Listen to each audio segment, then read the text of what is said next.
तुम्ही पण एस-टी बसने प्रवास करता का? जर एस-टी बसने प्रवास करत असाल, तर आता एस-टी महामंडळाने नॅशनल कॉमन मोबिलिटी कार्ड म्हणजेच NCMC कार्ड ह्याची प्रणाली लागू करण्याचा ऐतिहासिक निर्णय घेतला आहे.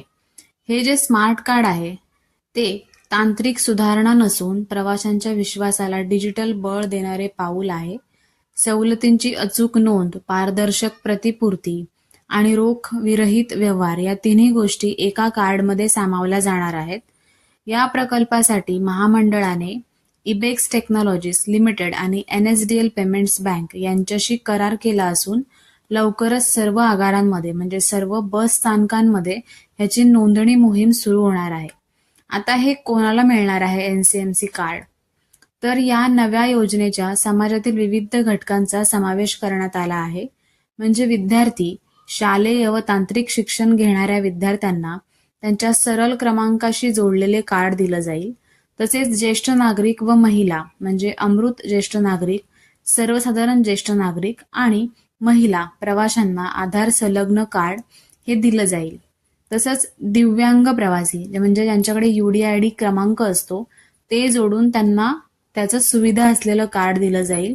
तसेच पुरस्कार्थी व पत्रकार म्हणजे स्वातंत्र्य सैनिक, अधिस्वीकृतीधारक पत्रकार आणि राज्यस्तरीय पुरस्कार विजेत्यांना विभागीय कार्यालय येथील मुख्यालय आगास मार्फत हे वितरण केलं जाईल.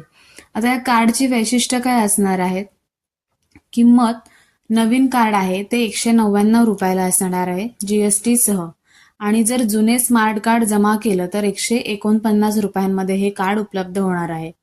त्याला वॉलेट मर्यादा असणार आहे म्हणजे किमान 100 रुपये, 50 रुपये या पटीमध्ये तुम्ही त्याला रिचार्ज सुद्धा करू शकणार आहात. रिचार्जची सुविधा आहे ती ATM मशीन, अधिकृत संकेतस्थळ किंवा मोबाईल ॲप अशा किंवा अजून काही एजंट्स असतील त्यांच्याकडून हे रिचार्ज करून भेटून जातील. नोंदणीसाठी व्यापक यंत्रणा, ज्येष्ठ नागरिक आणि महिलांच्या सोयीसाठी 3000हून अधिक एजंट्स हे नियुक्त करण्यात आले आहेत.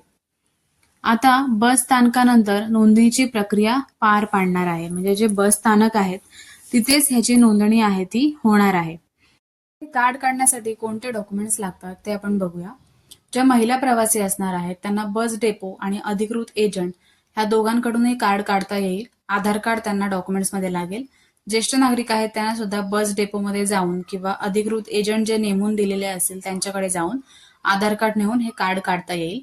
अमृत ज्येष्ठ नागरिक, दृष्टीहीन, दिव्यांग तसेच विद्यार्थी ह्या सगळ्यांना, पण विद्यार्थी असतील त्यांना एजंटकडून कार्ड काढता येणार नाही, त्यांना फक्त डेपोमध्ये जाऊनच काढता येईल. त्यांना जो सरळ क्रमांक दिलेला आहे तो सरळ क्रमांक घेऊन त्यांना हे कार्ड काढता येईल. आणि इतर सर्व सवलती म्हणजे ज्यांना जेव्हा सवलती मिळतात बाकीच्या गोष्टींमध्ये ते सुद्धा डेपोमध्ये जाऊनच कार्ड काढू शकतात, एजंटकडून काढू शकत नाही. त्यांचे जे शासकीय प्रमाणपत्र असेल ते त्यांना प्रूफ म्हणून दाखवावं लागेल. आणि ज्यांना सवलत नाहीये म्हणजे काहीही सवलत नसलेले प्रवासी, जे फक्त प्रवासी आहेत बाकी त्यांना कोणतीही सवलत नाहीये, तर ते त्यांच्या मोबाईल OTP द्वारे काढू शकतात. बस डेपो किंवा अधिकृत एजंट त्यांच्याकडे जाऊन ते काढू शकतात.